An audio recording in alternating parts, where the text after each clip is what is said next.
big news out of Ottawa tonight. The federal finance minister, Jim Flaherty, is resigning. He made the announcement in a statement this afternoon saying he's returning to the private sector. Flaherty said his goal was always to get Canada back on track toward a balanced budget, a goal he said was achieved with last month's budget. And he included this photo of himself walking out the door, waving.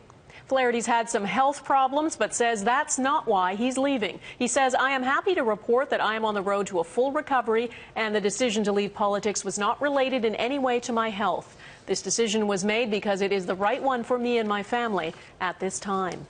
Our Ottawa Bureau Chief Jacques Bourbeau joins me now. Jacques, you've been covering Jim Flaherty for years now. What do you make of this and the fact he's saying his health is not what's made him quit? Well, Donna, this is big news, but it's not necessarily surprising news because for quite some time, Jim Flaherty's been suffering from a rare skin disease that produces very painful skin blisters, and he's been taking heavy doses of steroids to deal with it.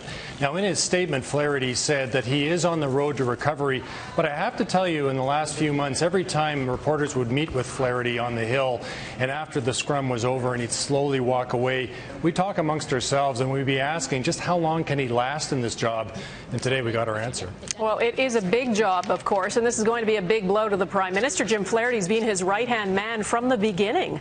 Yeah, in fact, since 2006.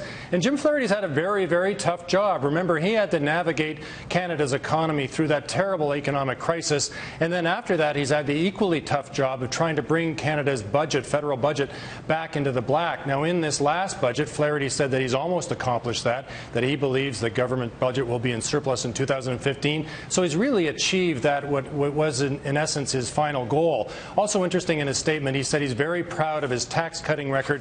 But if you want a measure of just how important Jim Flaherty was to the Conservative government, keep in mind that Stephen Harper kept him in this very critical portfolio for almost a decade. Yeah, which is pretty remarkable. His are big shoes to fill. Is there anyone with the right credentials now waiting in the wings? Well, Donna, sources tell me that, in fact, Flaherty's replacement will be announced tomorrow.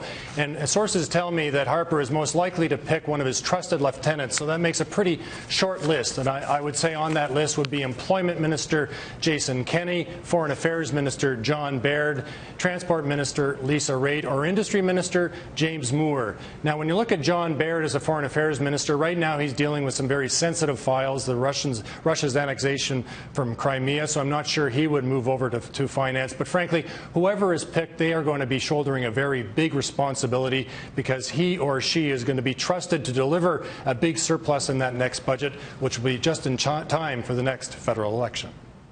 All right, and we'll find out who the new finance minister is tomorrow. Thanks, Jacques.